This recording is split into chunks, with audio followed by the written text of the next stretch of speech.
Та ингэж бодоод үзээрэй. Та хичнээн ухаантай, туршлагатай, чадвартай байсан ч гэсэн нэг өрөөнд ороод хүмүүс таныг шууд энэ итгэлтэй өнөө үгүй өнөө гэж дотроо ботход таны юу гэж дүгнэх бол тээ. Тэгэхээр тэдгээр хүмүүс одоо таны CV-г уншиж амжаагүй магадгүй, таныг танигчгүй гэж магадгүй. Гэхдээ таныг хараад л шууд нэг мэдрэмж авна. Таны одоо юу гэдэг нь харийн эзэмшигтэй юм те. Энэ мэдрэмж юу н хаанаас үүсдэг вэ? Энэ болохоор үгнээс бишээ. Та юу ч дуурж амжаагүй гэж болно шүү дээ. Тэгэхээр энэ бол биеийн хилэмжээс үүсдэг. Тэгэхээр бидний ихэнх нь би юу хэлэх вэ гэдэг дээр анхаардаг боловч харин бодит амьдрал дээр шууд харагдаж байгаа нөлөөний ихэнх нь би яаж харагдаж хөдөлж байгаа вэ? Яаж дуурч байгаа нэ гэдгээс шалтгаалдаг байна. Тэгэхээр өнөөдөр би танд биеийн хилэмжээ засаж өөрийнхөө хамгийн ихтэй нөлөөтэй хэлбэрийг бүтээх 5 энгийн хэрний хүчтэй аргыг хуваалцах гэж бодож байна. Тэгэхээр эдгээрийг сурч чадвал таны харилцаа, уулзалт, яриа бүр өөртөө итгэх итгэлтэн хүртэл маш мэдгэдэггүй нөлөөлөл нь өөрчлөгдөн гэдгийг танд амлая. За нэгдүгээр арга нь бол юу вэ гэхээр нүдэрээ харилцах байгаамаа. Энэ бол итгэлцлийн эхлэл болж байгаа. Хүмүүс анх уулзаад тухайн хүнийг одоо үнэлэхтэй гэх юм уу та. Ихэнхдээ нүднээс нь эхэлдэг. Таны нүд рүү хардаг. Та ярьж байхдаа хүний нүднээс зайлс хийдэг бол бус хүмүүс чинь танд дараах тохиог одоо авдаг байна. Тэрний үгээр айцтай байгаа хүн байна да. Өөртөө итгэлгүй байгаа юм байна да. Ямар нэгэн зүйл нууж байгаа юм биш үстэй гэх мэт ийм зүйл тухайн хүн сэтгэл төрдөг байна шүү дээ. Тэгэхээр анхны сэтгэл ингэж үүсдэг байна. Тэгэхээр нүдээр харилцах гэдэг нь ширтэх гэсэн үг бол биш шүү хүмүүсээ.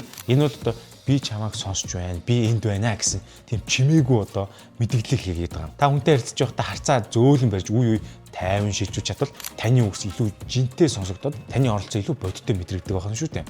Тэгэхээр та өөртөө нэг асуулт тавиарай.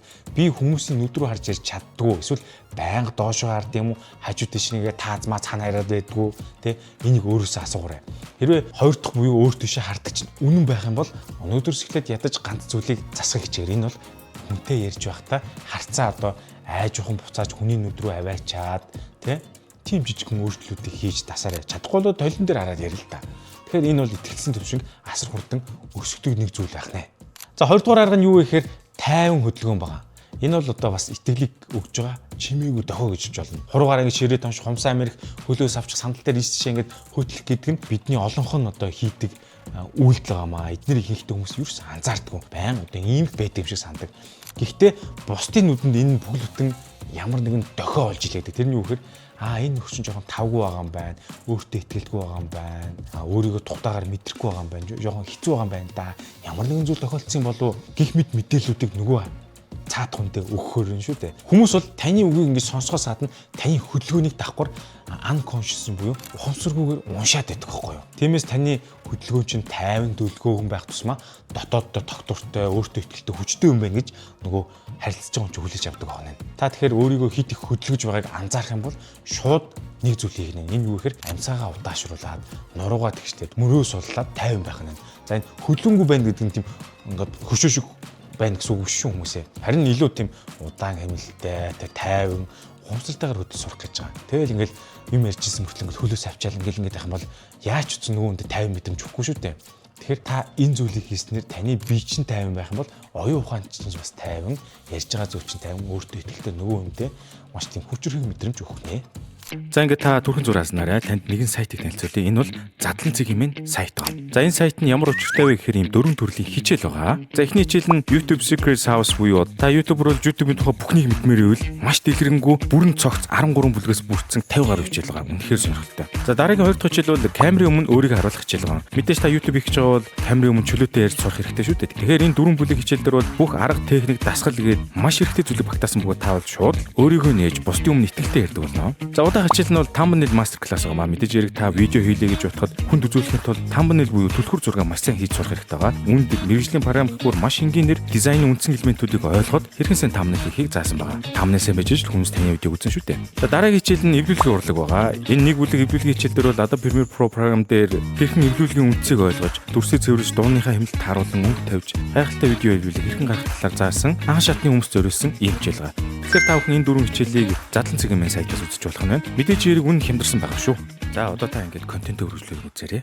За 3 дугаар арга нь юу вэ гэхээр инээмсэгэл гэж байгаа. Энэ бол одоо хамгийн хурдан нөлөө гэж ярьдаг те. Инээмсэгэл бол одоо хамгийн хямдхан атлавар үнгүй гэж байгаа шүү дээ. Хамгийн хүчтэй харилцааны хэрэгсэл гэж ярьдаг. За хүний нүүрэн дээр харагдж байгаа энэ царай чинь бол дотоод сэтгэлийн толио гэж ярьдаг бас. Та дотроо юу бодож байгааг чинь сэтгэл хөдлөлт чинь шууд ихэнхдээ автоматар буцаагаад ил гаргадаг хамгийн хурдан арга зам чинь нүүрний хувирлаа. Ингээд та инээмсэглэхэд ихэнх хүн өөрийн мэдлэгүүд дагаад инээмсэглэдэг. Энэ одоо яриаг зөөлрүүлж уур амьсгалыг дулаан хамгийн хурдан болгох арга байгаа. Гэхдээ энд нэг чухал зүйл шүү. Хиймэл инээмсэглэл бас жинхэнэ тийм өөрөөсөө тайван инээмсэглэх чухал юм. Хит хүчээр тэр гэдэг бол бас зөхгүй найхан шүү дээ. Энэ харин итгэл төрүүлэхийн оронд эсрэгээрээ сэжигтэй харагдуулаад байгаа байхгүй юм хиймэл инээмсэглэл. Тэгэхээр харин тийм зөөлхөн чин сэтгэлээсээ инээмсэглэх юм бол таныг илүү хүртээмжтэй, илүү эерэг ойр дотно олгож одоо бусдад харуулах нэ. Тэгэхээр та өнөөдрөөс эхлээд нэг татал суулгаж чадвал юм хэрэгтэй. Тэр нь юу гэхээр шинэ орчинд орж ирэхдээ хүнтэй уулзахдаа яриа гэлэхтэй нүрээ баг зэрхэн гэрэлтүүлэх буюу инээмсэглээч л гэж байгаа. Энэ жижигхэн үйл таны эргэн тойрны нөлөөлөд маш гоё хариу үйлдэлийг авчирна шүү.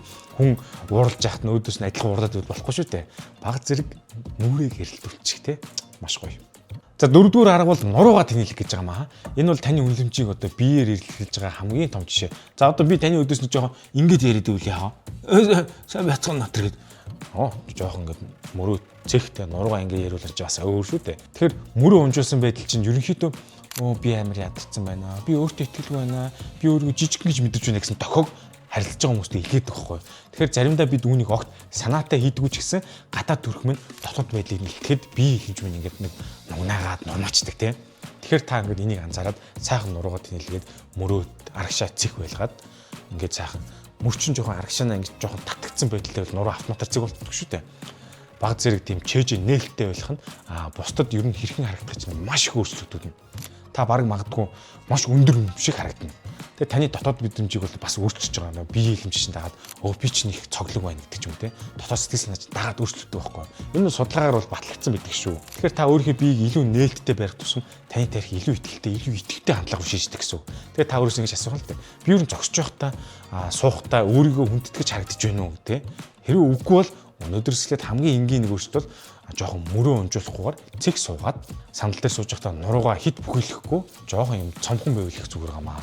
Тэгэхээр та биеэрээ өөрийгөө хүндэтгэж эхлээд бусдаас гэсэн мөн адил хүндэтгэлийг хүлээж авч чадна гэсэн үг. За ингээд сүүлийн буюу 5 дугаар арга нь юу вэ гэхээр дуу хоолойгоо засч итгэлтэй дуугаар одоо ярилцаа гэж байгаа. Зарим хүн юу хэлж байгаагаа сайн мэддэг атлаа яаж хэлж байгаагаас болоод нөгөө талдаа жоохон итгэлгүй байдал харуулдаг. Энэ юу гэхээр хит хурдан ярих. Одоо миний алдаа бол маш хурдан ярьдаг гэсэн байхгүй. Тэгэд амандаа бухтнах ингээд сонсохгүй шүү дээ. Тэгэд өгүүлбэрийн дундуур нь дандаа ойр ойрхон за гэх сул үгийг хавчуулах нь таныг тийм бэлтгэлгүй, итгэлгүй мэт сонсогдуулдаг байхгүй юу. Тэгэхээр итгэлтэй дуу хоолой гэдэг бол чанга орилготой бол биш шүү. Энэ бол тийм тогтвортой, тодорхой юмлэр яриаг хэлж байгаа. Дуугаа одоо хамраараа биш дотроосоо гидснээсээ татаж те ингэж гаргаж ирэх юм бол таны яриа их хэмнэлттэй сайхан байна. Тэгээ бас тэр ярианыхаа урдд анхаарах хэрэгтэй.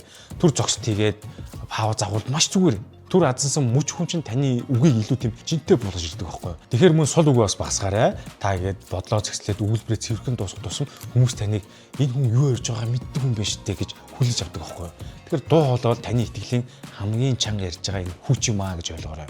Тэгэхээр эцэст нь бие хэлэмж бол одоо бидний үгнээс ч илүү хурдан чимээгүй нөлөөлдөг харилцааны хийлгэд ойлгочих болно. Та юу ярьж байгаасаа гадна яаж харж, яаж хөдөлж, яаж дуурж байгаагаар чинь таныг гэдэг бие хэлэмж нь илэрхийлэх гэдэг шүү дээ бусдад. Тэгэхээр нүдэрээ нээлттэй харилцаа, хөдөлгөөнөө тайван байлга, чин сэтгэлээсээ жоохон инээмсэгэл, нуруугаа тэнэлгэж цэг суу, дуу хоолойгоо цэцлэх юм гэдэг те. Эдгээр 5 зарчмыг та өдөр тутамдаа ингэж зуршлуулчих юм бол таны имиж бүрдвэл харилцааны нөлөө өөртөө итгэлтэй чинь одоо шал өөр төвшөнд гараад ирнэ. Тантай харилцах хүмүүс чинь таныг илүү тийм хүндэтгэлтэй, итгэлтэй байдлаар харилцаж бас одоо бат бөх илүү тийм нөлөөтэй хүн гэдгийг мэдэрч хэлэх байхгүй юу. Тэгэхээр та өнөөдрөөс дээрээс аль нэг нь хэрэгжүүлээрэй. Ганцхан жижигхэн өөрчлөлт таныг хэрхэн одоо өөрөөр хүлээж авч байгааг бусдад мэдрүүлэх тийм гоё алхам болно шүү. Тэгэхээр хүн бол өөртөө итгэлтэй болж төрдөггүй угаасаа тийм. Харин итгэлтэй байдлыг хүн өөрийнхөө өдөр бүрийн биеийн хилэмж дадлаар бүтээдэг гэдгийг та бүхэн санаарай. За тэгээд миний ярьсан зүйл та бүхэн таалагджуулна. Бас санал хэлэхгүй ч гэж болно. Та ер нь өөрийнхөө сэтгэлдээ бодж явж байгаа зүйлсээс комент бичиж бидэнтэй хуваалцаарай. Бид нараас уншия л та. Тэгэхээр дараагийн удаас илүү сонирхолтой контент орно та бүхэн тэр болт хүлээж агаарай. За subscribe дарахыг чин сэтгэлээсээ хүсье тэгжээж би одоо илүү гоё шаналтай контентыг та бүхэнд өгөх болтгоно. Лайк дарахаа бүү мартаарай. Тун утгагүй болцъя.